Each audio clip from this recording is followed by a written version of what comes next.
Anda sedang melihat awan.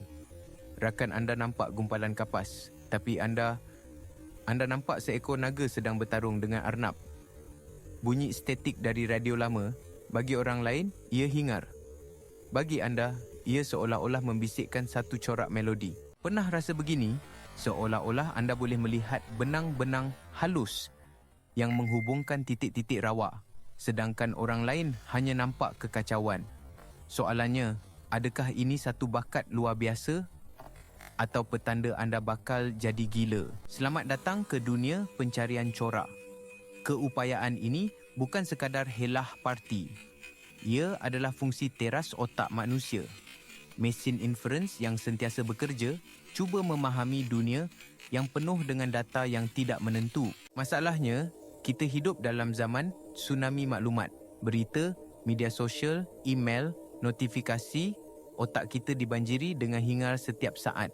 Ia seperti cuba mendengar bisikan di tengah-tengah konsert rock. Dalam kekacauan ini, otak kita terdesak untuk mencari makna. Ia mula menghubungkan titik-titik, walaupun tiada hubungan sebenar. Ini dipanggil apofinia, kecenderungan untuk melihat corak atau hubungan dalam data yang rawak dan tidak bermakna. Melihat wajah di roti bakar anda, itu pareidolia, sejenis apofinia yang spesifik. Ia bukan tanda anda tidak siuman. Ia adalah sisa evolusi. Nenek moyang kita yang dapat mengesan bentuk pemangsa di dalam semak samun lebih cenderung untuk terus hidup. Otak kita lebih suka membuat kesilapan dengan melihat corak yang tidak wujud, positif palsu, daripada terlepas pandang corak yang benar-benar wujud dan penting, negatif palsu. Kesilapan pertama mungkin membuat anda kelihatan pelik. Kesilapan kedua boleh membuat anda dimakan harimau. Setiap kali anda berjaya menemui corak, sama ada ia benar atau ilusi, otak anda memberi ganjaran, satu dos kecil dopamin. Momen itu terasa nikmat. Ia membuatkan anda rasa bijak, berkuasa, seolah-olah anda tahu sesuatu yang orang lain tidak tahu. Dan inilah di mana ia menjadi menarik. Keupayaan melihat corak ini adalah pedang bermata dua. Di satu sisi, ia adalah sumber segala kreativiti dan inovasi. Steve Jobs mengambil kelas kaligrafi di kolej, sesuatu yang kelihatan tidak berkaitan. Bertahun-tahun kemudian, beliau menghubungkan titik itu dengan reka bentuk Mac, mencipta komputer pertama dengan tipografi yang indah.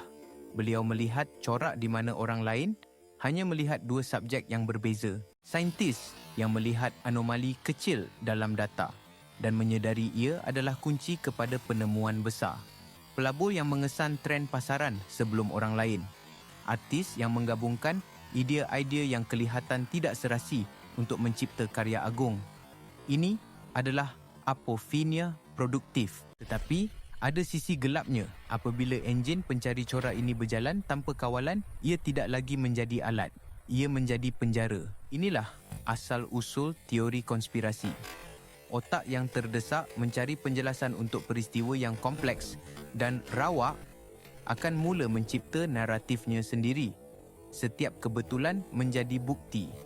Setiap kenyataan yang tidak jelas menjadi kod rahsia. Dalam hubungan peribadi, ia boleh menjadi bencana. Pasangan anda lambat membalas mesej. Satu peristiwa, esoknya dia menggunakan emoji yang berbeza. Peristiwa kedua, otak anda yang terlalu aktif mula menghubungkan titik-titik ini. Dia sudah tidak berminat.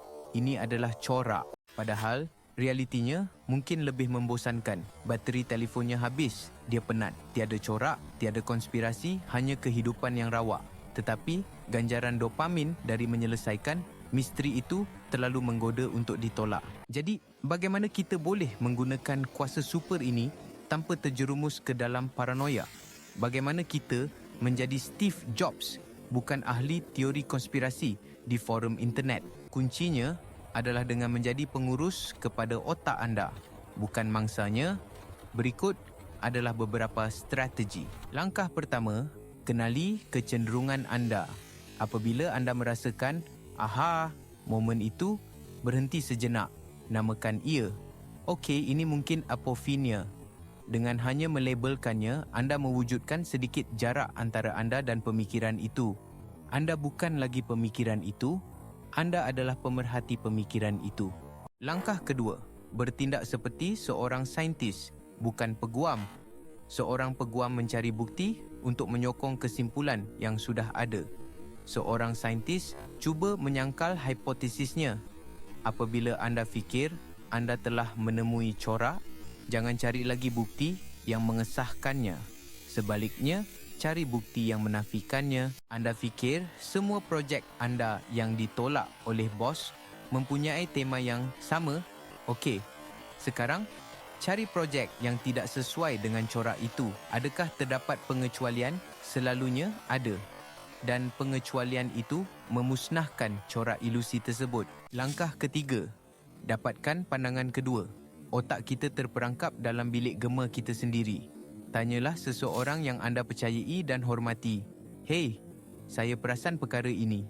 Adakah ia kelihatan seperti satu corak kepada anda atau saya hanya terlalu memikirkannya? Pandangan luar yang objektif boleh bertindak sebagai sauh realiti, menghalang anda daripada hanyut dalam lautan spekulasi anda sendiri.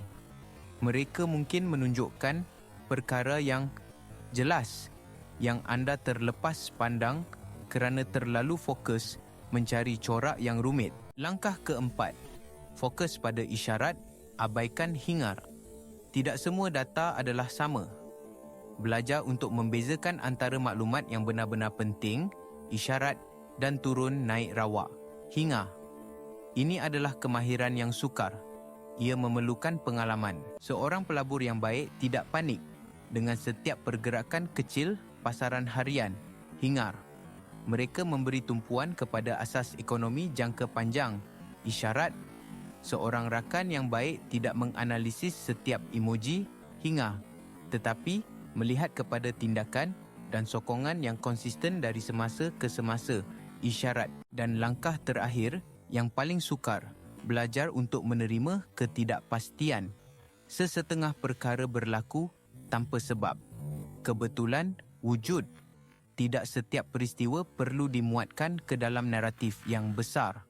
Menerima bahawa sesetengah kekacauan akan sentiasa menjadi kekacauan adalah tanda kematangan intelek. Keupayaan untuk melihat corak bukanlah satu anugerah atau sumpahan. Ia adalah alat. Seperti mana-mana alat, nilainya bergantung pada bagaimana anda menggunakannya. Anda boleh menggunakannya untuk membina jambatan pemahaman dan kreativiti. Atau anda boleh menggunakannya untuk menggali lubang paranoia dan pengasingan. Jadi, lain kali anda melihat naga di awan, senyumlah. Hargai keajaiban otak anda yang mampu mencipta makna dari ketiadaan. Tetapi kemudian ambil nafas dalam-dalam dan ingatkan diri anda, ia mungkin hanya awan.